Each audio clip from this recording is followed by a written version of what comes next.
technical hitch averted, we shall proceed with the main event. So thank you all for coming. The Centre for Social Justice has a long history and tradition of work in the criminal justice area, whether it's been on gangs, whether it's been prisons, drugs in prisons more specifically, which was a key part of David Lidington's speech earlier today, where he talked about the piloting of body and drug scanners, which is a key sort of recommendation from the CSJ. Delighted now to actually have a new criminal justice unit, of which I'm privileged to be the head. I'm an ex-police officer with 5 years service down in South London. Such honours as being shot at and axes pulled and knives pulled, so hopefully none of that today. So I got a little bit nervous walking in earlier, but I think we're all... it depends on the questions. So without further ado, thank you for coming. We've got a distinguished panel. The idea basically to rattle through, kind of not too fast, but kind of rattle through people's perspectives on the key issues. We've got Ian Mulholland from Interserve, head of Director of Justice.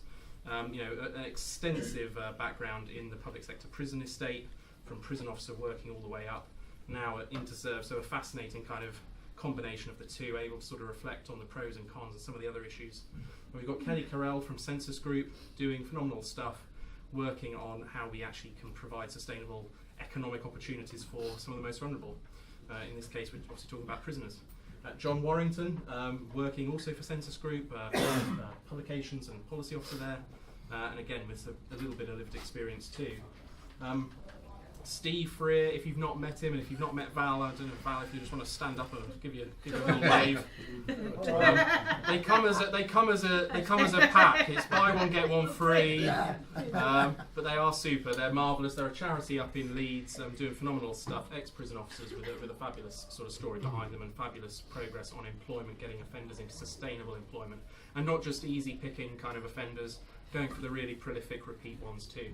And finally, by no means least, Sam Gemer, MP for East Surrey, and of course Parliamentary Under Secretary of State for Prisons and Probation. So we're a phenomenal panel. I'm going to stop talking because, I think we've all heard enough of me for the moment. Ian, over to you. Thank you, Rory. Evening, everybody.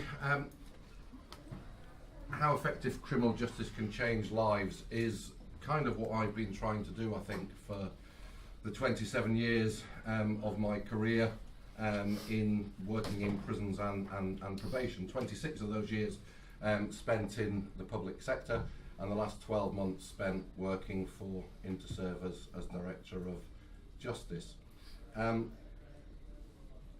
How we can transform people's lives is what motivated me to join the prison service as a 21-year-old.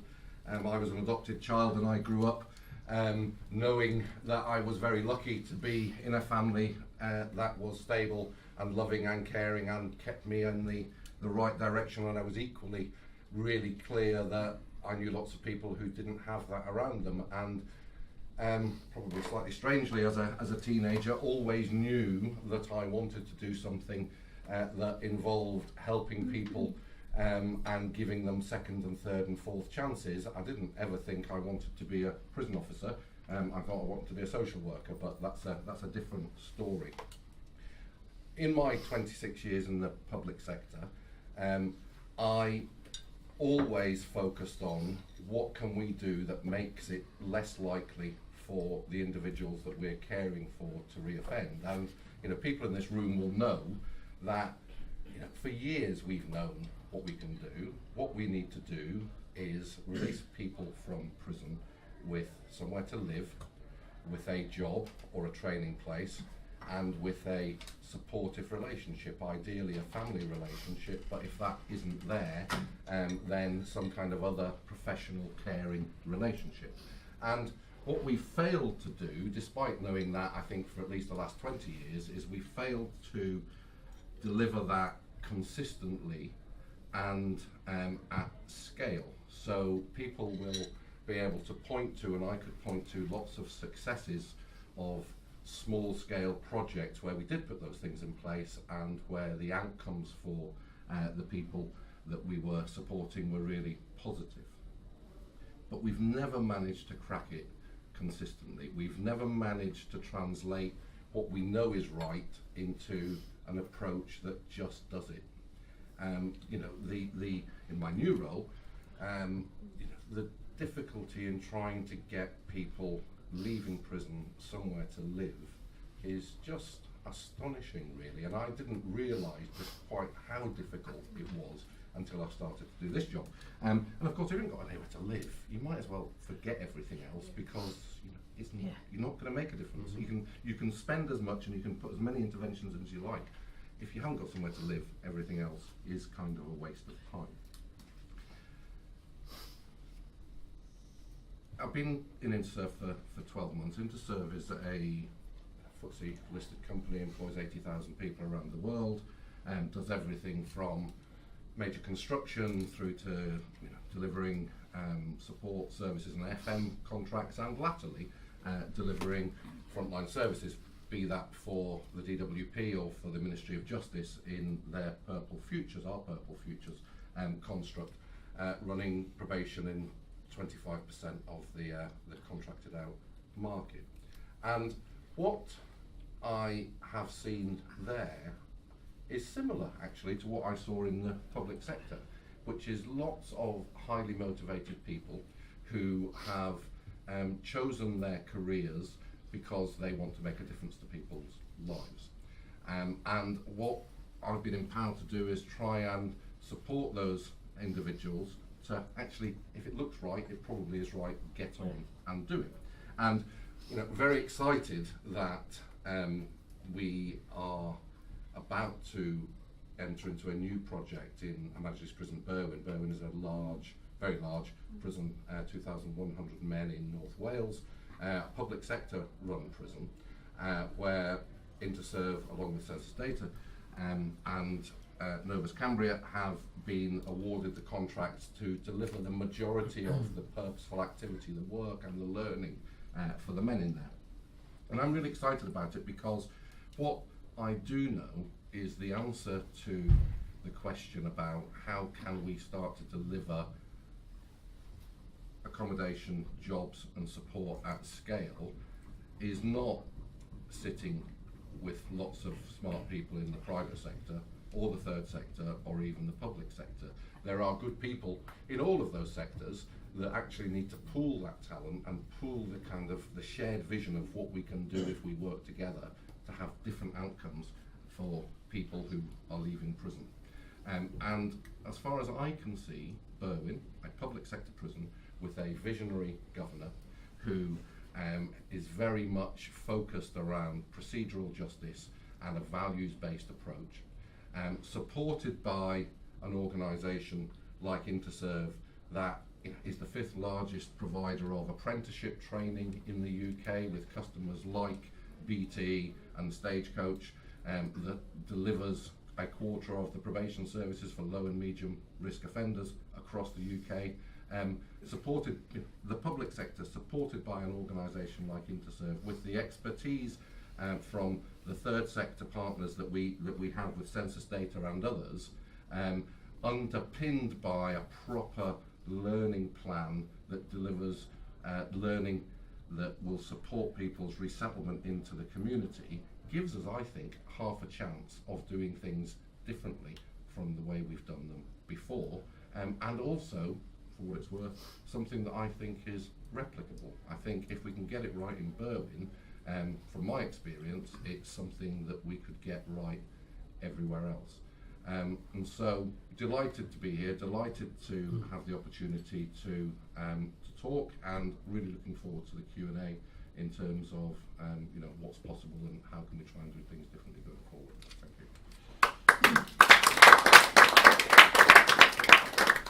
Thank you very much, Ian. Over to Kelly. Thank you, Rory. Good evening. Census Group was founded in 2013, and we are the largest commercial employer, if I can say that, of serving offenders in the UK, currently employing or allocating work to 250 men and women across 14 prisons, both public and private sector prisons. By the end of this year, in partnership with Interserve, that number will rise to over 400. My colleague John and I are delighted to have been invited here this evening to share our experiences of how we work within the criminal justice system, working to really transform people's lives. Prior to founding Census, several of our management team worked in the global customer service industry, And whilst running one of the UK's largest customer service organisations, we became really frustrated having to release high-performing individuals, typically young men and women who simply didn't pass the criminal disclosure process, sometimes after coming into work with us, and having to release them back into society, even though they were suitable, they were employable, and they had good experience. Often they were the best members of our team.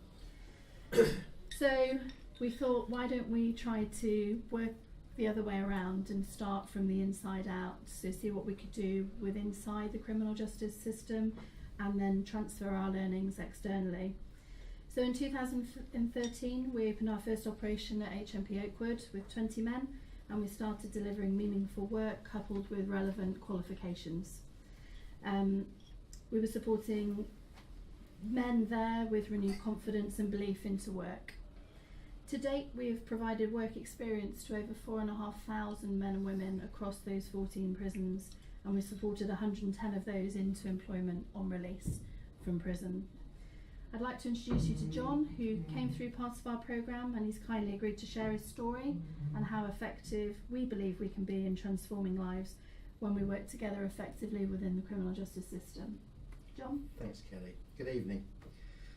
Well, 4 years ago, I couldn't have imagined sort of sitting here recounting my experiences of working in a prison, because it's a vastly different one to Kelly's, and that's because in 2014 I was convicted of an offence. At 52, I'd never been to prison, and if I'm honest, I still have nightmares about some of the things I saw inside. First, I couldn't even contact my family. It took about 5 weeks for them to verify my call list, and that was the straw which did break the camel's back, and I ended up taking an overdose. But one day, a fellow inmate told me there was a call centre in the prison they were recruiting, and he thought the work would suit me. So without wishing to sound over dramatic, that conversation turned out to be like a life-changing moment, possibly even a life-saving one. Sadly, I hear John's story all too often. As you can imagine, I spend most of my time out and about across those 14 sites. So that's from offenders who have made one mistake in life to those who, for a variety of reasons, which might be typically coming through the care system, mental health issues, addiction issues, and have spent their lives going in and out of prison.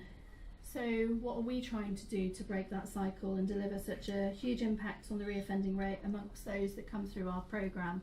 Keep calling it a programme, but that's the best way to describe it. So firstly, our colleagues, and we talk about our colleagues that work with us every day, they're trained to deliver a compelling customer experience in a call centre environment. I didn't think at my age I'd be going to dinner parties talking about prisoners, call centres.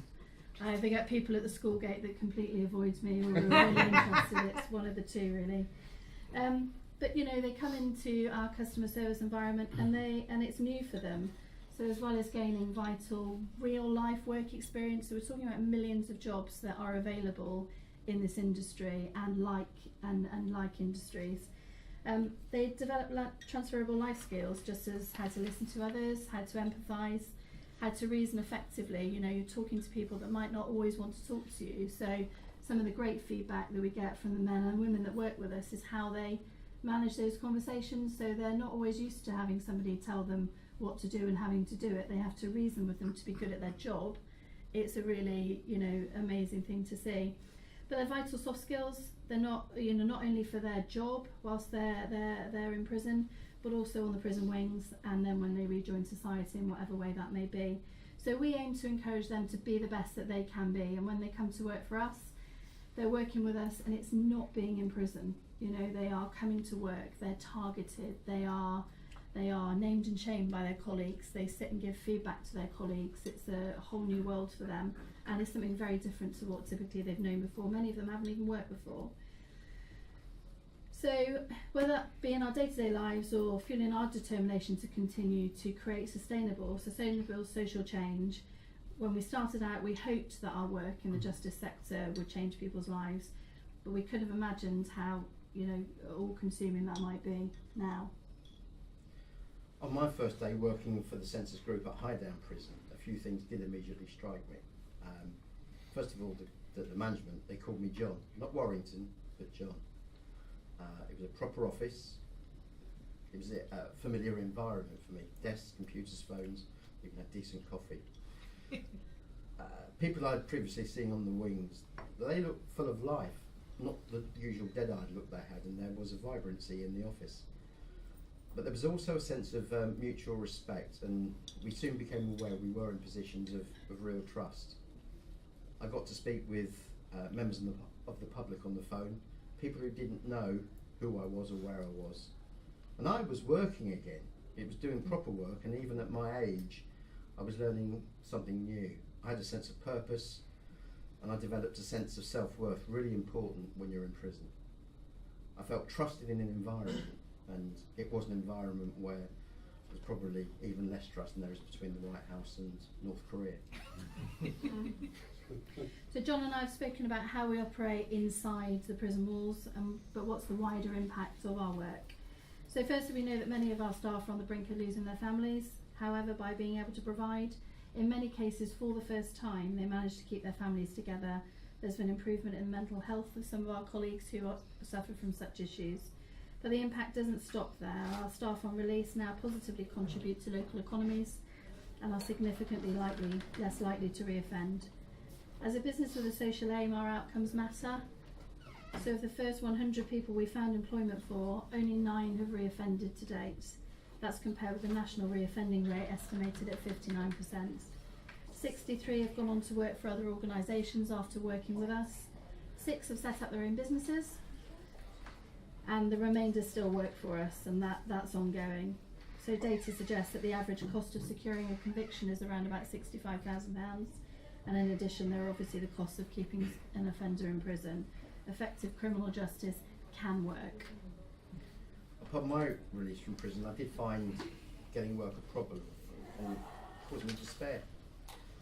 I was offered plenty of interviews as a TV producer on the strength of my CV, but you have to disclose your convictions, and after I disclosed, I never heard from a potential employer again. So I contacted Kelly at the Census Group, and within 2 weeks she'd employed me, and I felt really useful again. Being able to provide for my family ensured that life at home went from being stressful to becoming happy and stable. Now, nearly 17 months on, I have an even bigger role within the company. I've got press officer duties, and even an appearance at a Conservative Party conference event. It does feel like real rehabilitation. There you go. I speak not just for myself, but for many other people who've been in my position. I don't know where I'd be now if it hadn't been for Kelly, Ian and the company. I really don't. I did make one seriously stupid mistake, and that's cost me my career. But since I started working with the Census Group, I have gone from strength to strength. And honestly, that's not something I think I could have done without them. But I was one of the lucky ones in that I had a wonderful group of family and friends who supported me when I was inside, and then through my release back into the community. But not all offenders do have that sort of support. What Census Group do for people who haven't had the benefits of the sorts of education I was lucky enough to have had, and the support network which kept me going, it's truly life-changing what Kelly and Ian and the company do. It really does unlock the potential that each and every one of us possesses. But to unlock even more potential, more of us need to show trust and faith without prejudice. Otherwise, potential alone isn't any use. But that's what the Census Group do. They do it brilliantly. They show faith in literally everyone. Thanks, John. So that, for us, you know, at risk of sounding like a Census Group walking advertisement, we were asked to come here and talk about what we do, and that is what we do.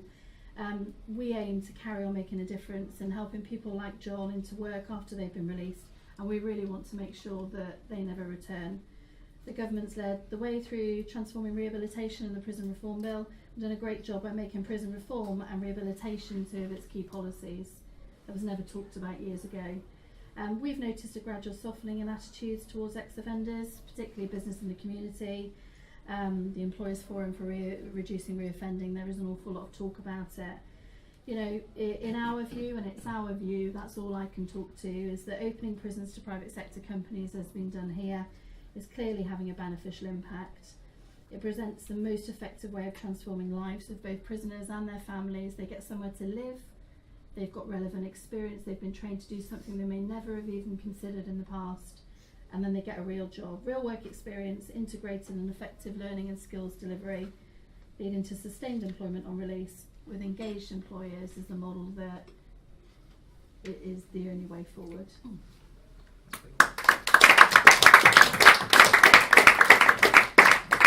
Thank you very much, Kelly and John. Very powerful. Steve, I suspect we're going to hear some really more powerful stuff too. Hopefully. No pressure. What have I got? 33 minutes? I did say 3. 3. I did say 3. You got a typo, did you see? Next year, I think I might Get give rid of everyone my only notes 2. then. Just like the but, sound of his own voice. No, it's you, Steve. So, okay, yeah. So, Tempus Novo. Now, some of you will have heard of us, even though we're a tiny little charity in the north of England. And I would argue that you've probably heard of us because of the Centre for Social Justice, actually. I will put this on because probably about 6 years ago now, I was working in prisons as a senior officer, and I got the opportunity to work in a multi-agency team with the police, probation, housing support, drug support. And as a prison officer, at that time I had 25 years in service, you become institutionalised very much like the prisoners. Most staff would agree with that. So I got the opportunity to come out of the prison walls and work in this multi-agency team where we were targeting the most prolific offenders in the community. It was a police initiative, but supported by prisons and probation, which you'd expect. It was very clever because everybody were in the same office, and I think a simple change like that can have a huge impact in terms of communication and motivation and getting the feedback on the results. Now the government agenda is reducing reoffending, and that's what we were doing as a team. And I thought to myself, it's okay reducing reoffending, but surely we want to stop it, if at all possible, with those who want with those who want to move away from a life of crime. And trust me, there are many. So I guess the Centre for Social Justice, and I'll give them another plug, were inspirational to the start of the charity Tempus Novo because I read a report called Locked Up Potential, which was commissioned by IDS, I think, who were in the room not a minute ago. Now I'm feeling quite intimidated by him. And I looked at the author of the report, and it was Jonathan Aitken, former minister, former offender. And the other people that had contributed, they were ex-lifers, prisoners, former public sector governors, former private sector governors, and I read this report and it blew me away. And I thought, wow, I'm actually in a position to be able to implement some of these suggestions through the multi-agency team that I was working with. And I did, and I contacted Jonathan actually, just to tell him that I thought the report were outstanding, and hopefully we could get some great results implementing certain parts of his report. And to my surprise, he came back to me and said, well, that's fantastic that somebody's ready. So we kept in touch thereafter. Then I got a year working with a very innovative and forward-thinking governor who came to Leeds called Paul Baker. Paul Baker is now the area manager of the London prisons. And Paul did something I didn't think was possible. They came into a jail that were built in 1847 that were operating with very similar principles, if I'm honest, to that era. And he changed the culture in about 18 months. Now I didn't think that was humanly possible. But from that, it really inspired me even more as to what could be done in the world of rehabilitation. Now in prisons, you get some governors who have got a security head and some that have got a rehabilitation. It's very rare you get both, and he was one of the rare breeds with Paul. So I stuck to him like glue for a little while. And he rang me up one day and said, I want you to be business development manager for Leeds Prison. And I said, business development manager? What does that mean? He said, go find out. So in his style, he said, meet me at Ellen Road in the morning. Ellen Road? which is a football ground for some of you that might not. 30 years ago, you'd have all heard of it. It said, put your suit on, meet me at Ellen Road, there's a networking breakfast, and I want you to deliver my message, which I'll brief you on.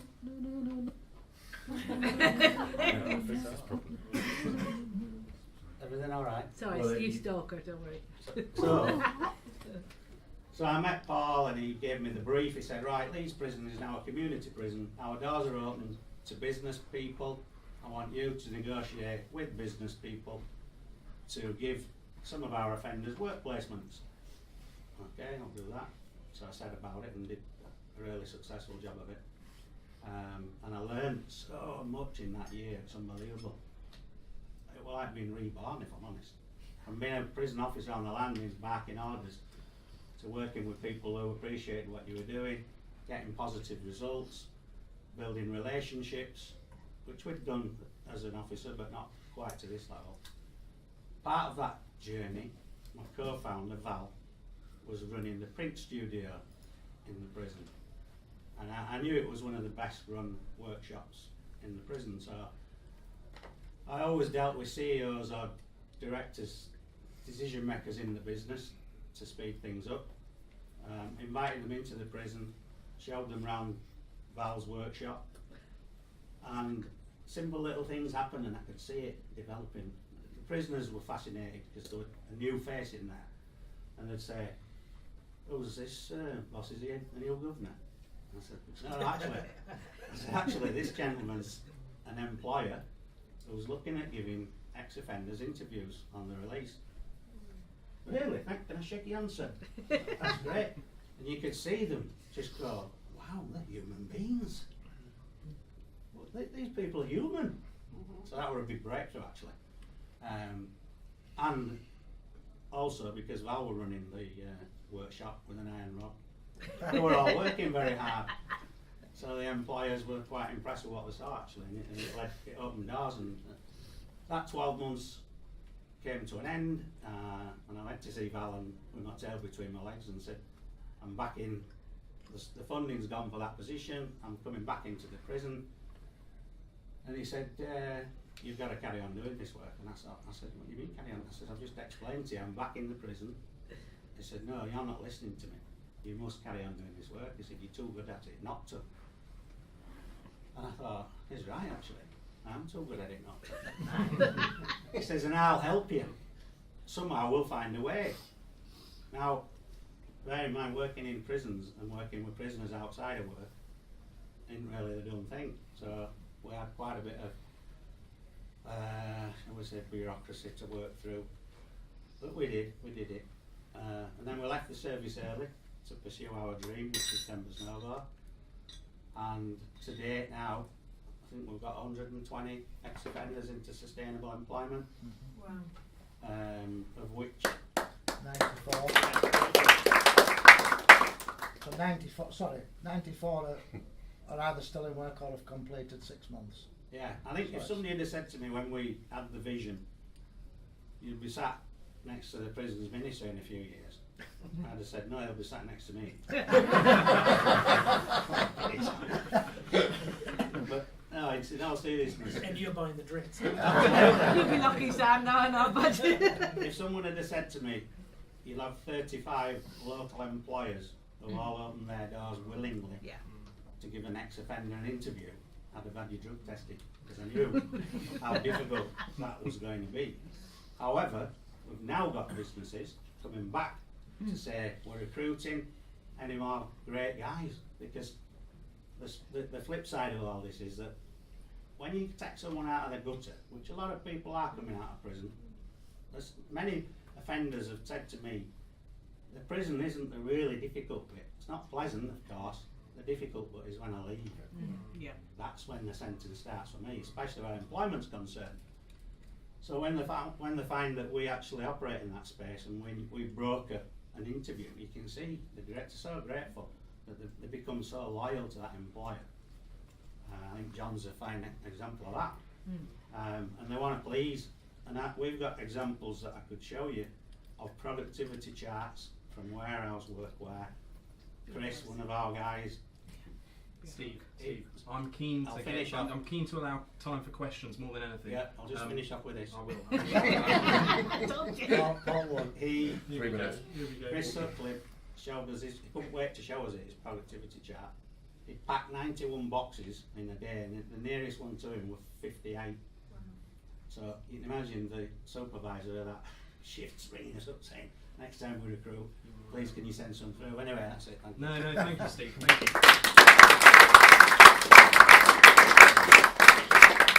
So I know it's a tough act, a tough set of acts to follow, but Sam Geeman. I'll do my best, Rory. Well, Steve, thank you for the great work you're doing, and I look forward to working with you at the MOJ as we've discussed before today. And John, welcome to, I believe, your first Conservative Party conference. You're not the only one. My wife is here for her first party conference as well, Nikki at the back, and it's our wedding anniversary weekend. I think this was a way of giving her a memorable wedding anniversary to come to the party conference for the first time. And for those of you who've been involved in prisons for a long time, you know how captivating it is. But being prisons minister, I can say this week there's been a lot in the press about politicians jostling for other people's jobs, you know, manoeuvring. Nobody's manoeuvring for mine. Thank heavens for that. That's music to my ears. It is the least glamorous job in politics. And and when I first became prisons minister, you know, I did wonder. I'd never been to a prison. It's not something that occurred to me at all that I would want to do. And sort of what I did say to the team, do you realise, you know, you've given the only black man in the government. But then we had a discussion about it, and what Timothy at the time, I think, brilliantly talked about was the need for social reform, and prison reform is a key part of social reform. And yes, Brexit might be what dominates the news, but in many parts of our communities, the problems that we have end up in prison. So, and by the time that those prison vans arrive at the gate, a lot of the problems have already happened. Right? So, if we are going to have a country that works, whether you've got Brexit and the economy, all of those things are important, but you've actually got to also fix prisons. And it's when I realised that I thought, actually, this is a job that is worth putting everything into. Although I have offered a job swap to some of my colleagues, nobody has taken me up on the offer. Now, there's been a lot of practical stuff, so I'll be very quick and talk about the politics of this. Has been that prison works, and what you should do is lock people in and throw away the key, because while people are incarcerated, at least they can't commit other crimes. But what I say is that prison works, but it only works if people come out and are less likely to reoffend. Right? There is a strong conservative case for this. I don't believe you're being tough on crime if people enter prison because they've got a drug addiction problem and we do not get them off drugs, or if their offending is linked to alcohol abuse and you do not get them off that abuse, or if they've got a mental health problem and you do not deal with this. And that is not to say I do not recognize, and I've visited a lot of prisons in my time, that there are people who have committed offences, and it's right that they are punished, it is right that they are deprived of their liberty, and it is right that we consider the victims as well. But there is being tough on crime is not, you're not being tough if all you're doing is locking people away. What you want to do is actually get them to face up to their own challenges and their own demons. I think then you are being tough. The second conservative case for prison reform is taxpayer money. It costs us £35,000 to keep people in prison. So it's an incredible waste of money if you spend this money and people keep cycling through the prison system. 1 in 2 of everyone that goes into our prisons ends up reoffending, and that is not good. So it costs about 15 billion a year to the taxpayer. And I think most Conservatives will think that there are better ways of spending taxpayers' money. So if you can spend the money on interventions to stop the reoffending, then that makes a lot of sense. And the third conservative reason for prison reform is state failure. When you have the prison population increasing at a far faster rate than the population growth, I think that tells you that we are failing somehow. We've got 86,000 people in prison now. It's doubled in the last 25 years, but the population of the country hasn't doubled. So I think this reflects state failure, whether it's what's happening in our pupil referral units, which have become graduating places for prisons, whether it's our care system, all of these things. And if you look at what's happening in education, the people who do the least well in education are most likely to end up in prison. So if you're a Conservative, you've got to believe in prison reform. The final point I would make is the biggest insight I had when I started this job is the lie that somehow when a prisoner walks out of the prison gates, they regain their freedom. Because for a lot of prisoners, when they leave prison, what they face is a massive wall of no. Yeah. Once you've got that stamp of incarceration on you, the likelihood of getting a job or being able to rebuild your life in the way that John has is almost impossible for lots of prisoners. So I think that as a society, if we are actually going to do something progressive here, prison reform should be at the heart of what we do. And that means better education, education that links quite clearly to employment, more consistent education provision across the prison system, release on temporary license, specifically where employment is concerned, is something that I am seriously looking at. Because if you haven't done the equivalent of the internship while you've been in prison, then if you've been there for 3 years and you come out, how are you expected to function in the world of work? You know, speaking to St. Giles Trust, and they were telling me about prisoners who come out, and by the time suddenly they're Oyster cards. They don't know what Oyster cards are. You know, how do you get a bus? You know, how do you get a bus from where you are to the interview? What is a CV? You know, what do you say? If you don't give all of these skills to people, don't expect them to be able to function in society. So education and training really important. But the other thing is dealing with all the damage, mostly the damage that a lot of the people we see in prison have. And I was struck by a story at Belmarsh where I was told there's a gentleman who was there who he hadn't had, before he got into prison, someone knock on his door in the morning to say, it's breakfast time, you are not well, you've got to go and see a nurse. You've got to eat, this is the time, this is eating time. And because of that lack of structure in his life, and a lot of dysfunction in his life before, he had a casual attitude to violence, not just violence against other people, but actually to himself as well. And I think it requires this kind of understanding to appreciate why prison reform is so important, as David Lidington said, as Secretary of State for Justice in his speech today. It's great to see the work that CSJ is doing. I welcome, obviously, the research that you did and the recommendations on body scanners, because the reality of our prisons today is that given the levels of violence, prisoner-on-prisoner violence, prisoner and prisoner officer violence, it is impossible to do any of the serious rehabilitation work that needs to be done. So that's a very good report, and so we can focus on drones, drugs and phones and the problem, the havoc that they are wreaking on our prisons in order to deliver true reform. Thank you. Thank you.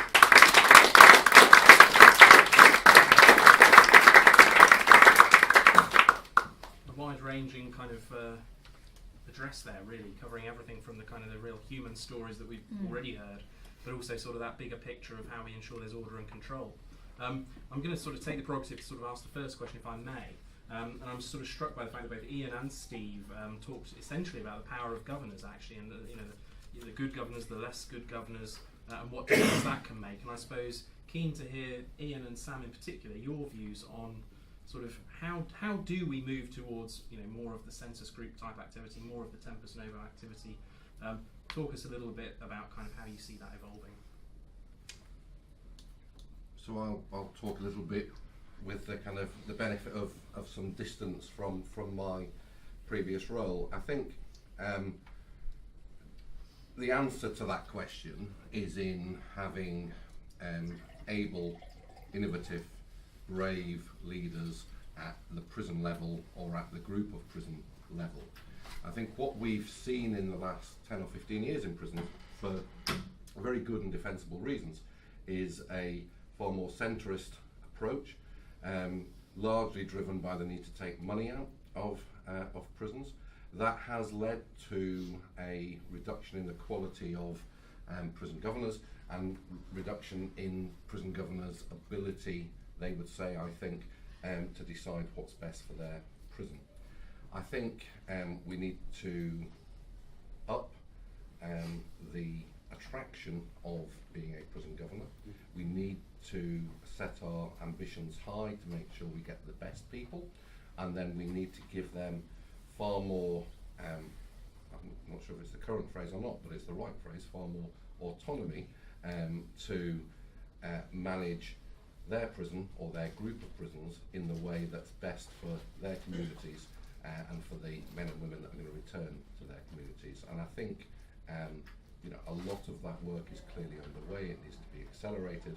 I think, you know, despite the things that I've just said, you know, there are lots of examples of outstanding leadership at the prison governor level, and the idea that, you know, it's not a new idea, I guess it's similar to the superheads, that, you know, it used to frighten me to think that we needed to find 110 high quality individuals, but I think, you know, there's 30 or 40 there, so let those 30 or 40 actually lead in the way that you know, the leadership's happening in Berwyn, and, you know, Paul Baker being a perfect example in Leeds and now London.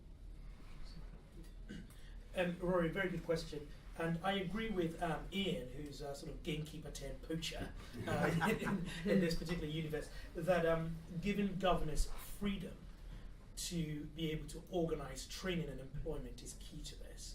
You know, sitting in Whitehall, I have no idea what the needs of the prisoner in Wood Hill is, what their specific educational needs are, and all the other interventions. So to try and have a one-size-fits-all approach is the wrong way to do it. But devolving freedom is not the only way to only thing to do. I also think you've got to enable governors, and so it's not here you are, you've got the freedom, get on with it. And that is why David Livingstone announced the New Futures Network, which should be a broking service to bring together employers and prison governors, but also just help them actually navigate this path. And organisations like Tempus Novo, I mean, you spent a lot of time trying to actually get to see me. And I think there were several meetings that didn't happen. But what we need is that we need an organisation that acts as a hub that everyone can plug into to offer a service to the prison governor who's got his new freedom and wants to deliver these services for prisoners in his charge. But I agree with you, the other thing is on training, the quality of training. It's not good enough to say, now there you you've got the freedom, get on with it. Steve, you mentioned that you've got some governors that have got the security head, some that have got the rehabilitation head.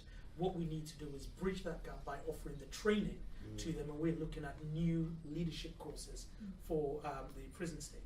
And I think the final thing is getting fresh blood into the system, and that's why Unlock Graduates is such good news to get graduates from top flight universities working at the front line, and they're experiencing what a great job it is turning around people's lives, and they will be the prison governors of tomorrow.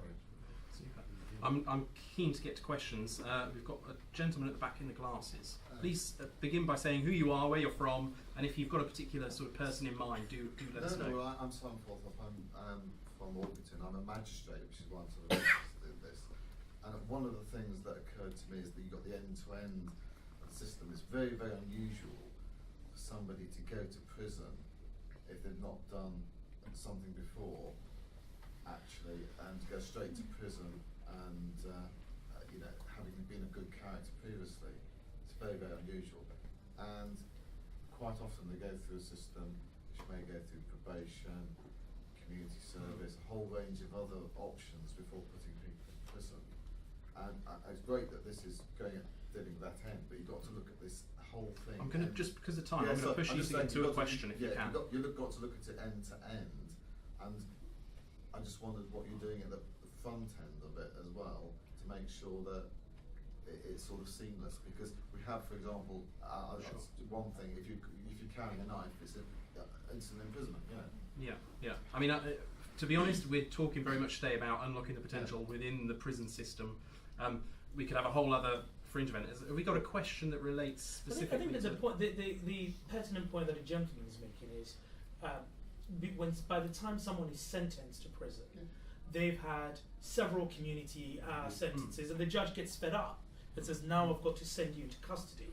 So stopping for the probation, when they're in probation, for that being a conveyor belt to custody is absolutely important, because we know that once people go to prison, the job gets that much harder. So earlier intervention, diverting people from prison, I think is absolutely key. I agree. I think I do as well. I think, you know, what you see doing your job are individuals that have been failed by lots of other agencies by the time they reach you and eventually reach prison. And, you know, clearly the golden bullet is how can you upstream the investment that we put in people when they get to prison at a much earlier stage. And, you know, we're looking at things like the National Citizen Service, for example, that's you know, a fantastic organisation doing brilliant things with 15 to 17-year-old children, but generally the sons and daughters of the middle classes. You know, look at how you can attract the people that wouldn't naturally go onto the NCS, get them engaged, make them good citizens, want to be part of a society at that stage, rather than spending £35,000 a year further down the line. Question from the gentleman in blue. Hi, Mark Oldfield from Novus, just for people's context, we're the largest provider of education across the UK in prisons. I think I welcome the fact that prison reform very much, everyone's talking about education and really welcoming the new employment forums and everything that we're looking to do. I guess just some practical things about prison reform, and it's probably directed towards Sam and Ian really, probably Sam from a political point of view, Ian from a how can it actually be done, given your past experience, is how are we going to break down the bureaucracy and everything that makes it so hard for employers and organisations to actually work with offenders before they leave, because I think we've all got partners and everybody who would love it, and we know that with Brexit the labour market is going to be screaming out for more people. Ex-offenders are perfect people to fill those gaps and everything like that, but we need to let governors allow people in and not allow them to stand behind, you know, rules and regulations and bureaucracy, because it's keeping them safe. So I guess how are we doing that from a political policy point of view? But then Ian, I guess you've got the practical know-how of how to actually break some of those barriers. Well, the complexity works in a number of ways. So firstly, the over-centralisation within the Ministry of Justice. When I was in education, the DFE, Department for Education, writes policy. We don't run schools. But within the Ministry of Justice, the ministry runs prisons. And going back right to the Derek Lewis situation, which those of you who follow politics will know when Michael Howard is centrist, we've never fully resolved the balance between politics and policy and the operational line within prisons. As I said, we're moving more freedom down to prisons. Once you get to the prison level, we've got to reimagine how the prison works. Our conception of a prison is high walls so that the outside can't get in, unless you've got a drone. But then people can't get outside of prisons. But in terms of the new prisons we're building, a lot of what we're thinking of in terms of design is creating places for work, education, and training, and to make it more porous for external organisations to be able to go in and to deliver that. So I think the design of the real estate is absolutely important. But before we get to that, I think things like New Futures Network are absolutely key to be the link between the people who work within the prison and the outside world. But it is a very complex issue that we've got to resolve. I'll be quick, I promise. I think it can be a bit of a misnomer to blame everything on the centre. You know, through history there have been good prison governors and less good prison governors. There have been the security governor or the reform governor. You know, people like Russ Trent in Berwyn or Paul Baker when he was in Leeds and now in London would not be constrained by what the Ministry of Justice said. They would be doing the right thing. And we need to create more people who are prepared to do the right thing, and I think the RAD scheme will absolutely do some of that. I think the other thing I would say is I'm genuinely excited about the potential of Berwyn working with you and our six partners, including Census, who are in at the beginning. They're all organisations that employ people in the real world. They've got proper expectations of us in terms of what we're going to deliver, and I've got proper expectations of them about what they're going to deliver in terms of real jobs for people when they leave. So, you know, I think that's a model that, you know, we've got, you know, high hopes for. Super. I'm going to probably take 2 or 3 questions at once, if that's okay, and then we can hopefully get a broader discussion. So, firstly, lady there. Hi, Samantha Callan. Ian, you haven't said this, but just before you left NOMS, you were responsible for releasing funds for the Farmer Review, which is very grateful. I work with a lot of farmers to help deliver that.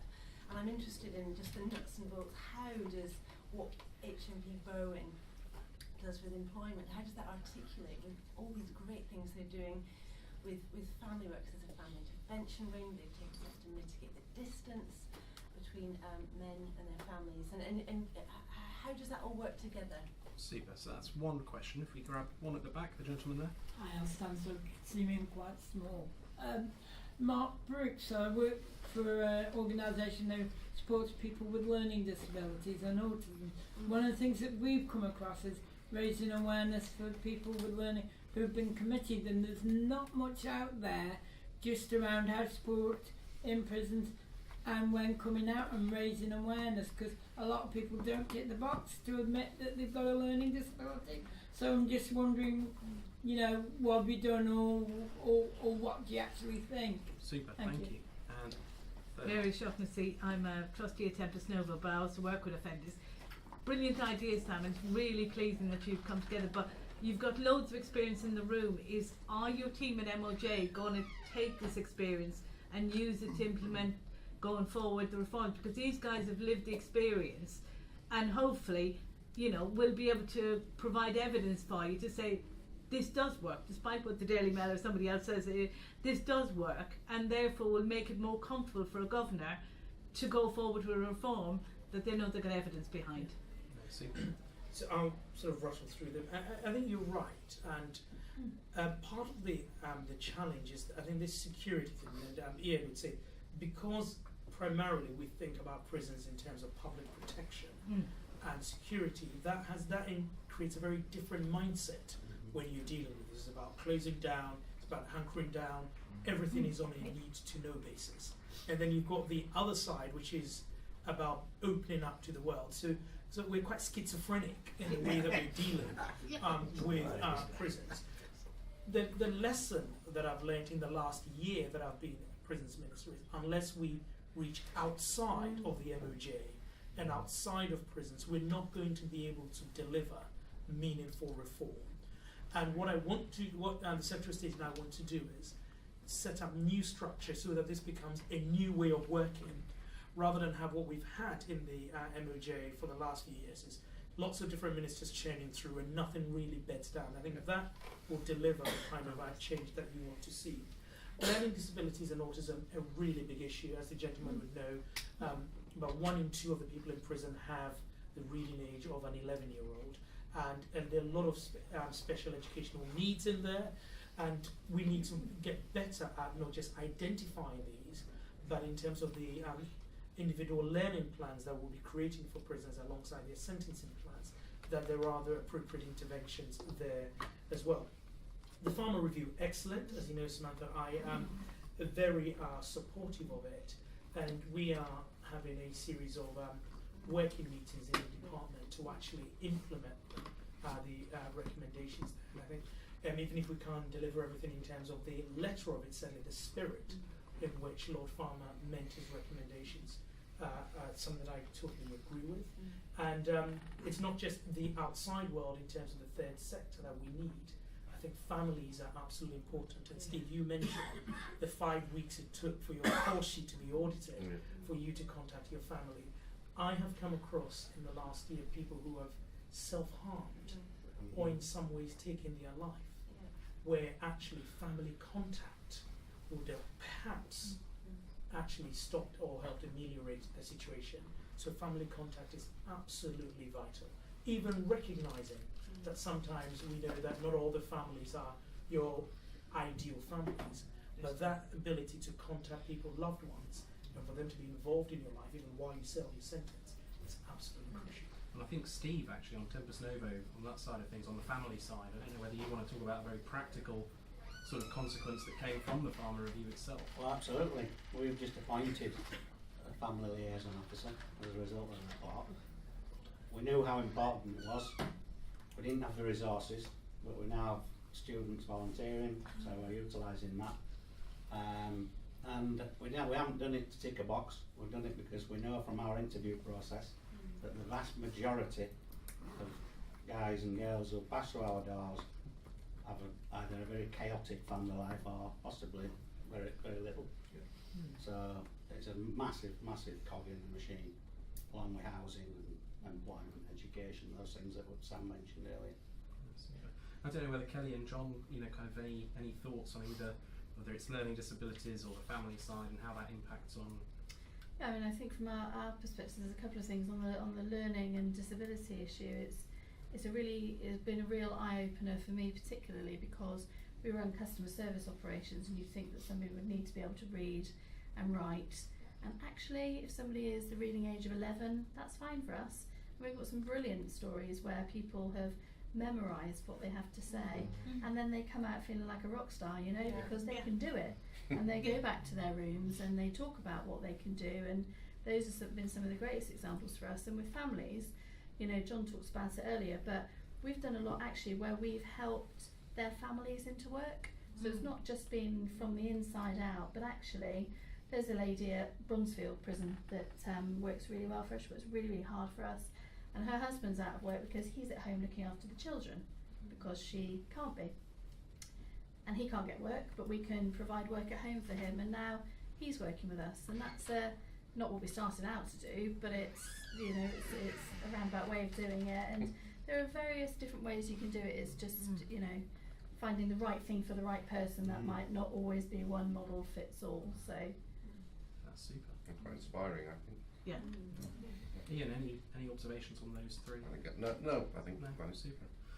We've got time for one last question. I'm conscious we started a little bit late. Gentleman there, you have been waiting patiently. My name's Rob Butler. I used to be Vice Chairman of an independent monitoring board, and last year I was on the task force that was the Youth Custody Improvement Board. Two angles really. One, I'm interested, Kelly, to know how far could you scale what you do? So for example, if I go into youth custody, there's some who can do that kind of thing, but there's an awful lot who couldn't. Yeah. So what percentage could you reach, because your reoffending rates are absolutely amazing? And coming at it from the other angle, is there now a case for looking again at the laws on disclosure of criminal records? Are we being too strict and too restrictive, so that somebody like John comes out, has got all that experience, but still can't get a job because of the rules on criminal disclosure? I'm not saying, of course, they should be completely abolished, but are they too tight? Super. Kelly? yeah, I mean, the answer to the first question is where I'm better informed is that almost infinitely, because the range of work that we can offer, we provide tens of thousands of hours to serving offenders and thousands of hours of work to those that come through our programme and then we employ and release. And it's almost, really say infinite, but there's such a wide range of what they can do. So some young people, as an example, we're going into HMP Brinsford, which is a totally different experience for us, something that we haven't done before, and is completely, when we expect, 10 young men to turn up to work, we'll probably get 2 that want to come and work, and we'll get 4 that want to come for a laugh with their mates, and you'll get the other 4, my maths are terrible, but I think that's around about right, and the other 4 will come because they just want to watch and observe, and actually in 6 months' time they might be the 2 that keep turning up. So it's a totally different approach for us, and we're learning a lot working with the team there, but the scale is huge, and work for people on release in this industry is massive. So I'm not well enough informed, I think, to talk to the second point I mean, around do you feel kind disclosure. of there's huge opportunity to? Yeah, for me, I'm not sure it necessarily needs legislation. Ban the box, I would say, in Severa, found a member of Ban the Box. We know we employ over 1,000 people in our organisation with criminal convictions. We know that we employ more than 50 people in our very small community rehabilitation companies with criminal convictions, many of whom were service users who have become volunteers and who are now case managers managing other service users. And they're really powerful stories, and they're probably amongst our best staff. All Ban the Box does is treat people on the merit of their application form and their CV, let you see them across the table, let you make your own mind up whether this is a good person who's going to deliver for you, and then you disclose the information, and that changes your view. I don't think you need legislation. Let's do more on Ban the Box. Civil service could do more on Ban the Box. I'm conscious of people's sort of time and things, Yes, but yeah, find it sort of peaceful. I think your point about scalability is absolutely important, because there are pockets of good practice across the country where the challenge is having solutions that scale. There are employers like Timson's, Halfords and Greggs can actually scale, but we need a lot more of them. And if you take catering, for example, every prison has its own catering service with people who are trained to do catering. And that's an area where actually you can have scalable training within prisons, and there is huge demand on the outside. And there are people who are trained and proud of what they do in prisons. So an area where you can create lots of employment opportunities on the outside because people are being trained to do that, and that's something that we are looking at as well. I think your point about disclosure of criminal records is a very interesting one. You'd have seen that the Lamy review, David Lamy has come up with specific recommendations for the youth custody, which we are looking at, and the department will respond to those in due course. But I think there's, even before then, there is a lot that we can do, as Ian said, around Ban the Box, because I think it was Steve, you said this to me when we first met, that people end up serving their sentence twice. Yeah. Yes. They serve their sentence in prison, and then when they come out, they can't get a job because of that. I think making sure that is not how our prison system works is vitally important. Just quickly from my point of view on that, very quickly I did get moved to a Cat D prison, an open prison, and a lot of the time you spend there, you have to go through certain education courses and so on. And yet I'd never heard of Ban the Box until I started working for Census Group. We were encouraged to write CVs for Rottle work to all sorts of companies, but we were never told about Ban the Box companies that would help those of us in my position. And I think it needs to start a little bit earlier. This education needs to start earlier to help us. Yeah. If I'd heard about Ban the Box earlier, maybe I wouldn't have had quite the sort of problems that I had when I first was released. Yeah. So there needs to be more amalgamation, there needs to be more information to help everybody.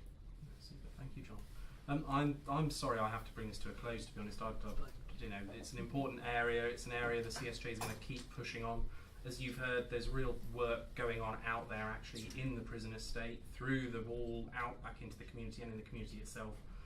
The thing that struck me, for example, when I visited Leeds and saw Tempus Novo, was actually they do genuinely have employers that are kind of banging on their door saying, more please. So, you know, we hear a lot of misery about the prison system at the moment. We hear a lot of negative stories. I do think there's actually a real cause for optimism, actually, amongst what's actually happening, subject obviously to certain caveats, but you know, I think if I can just ask you all to sort of offer your thanks to the panel for their time.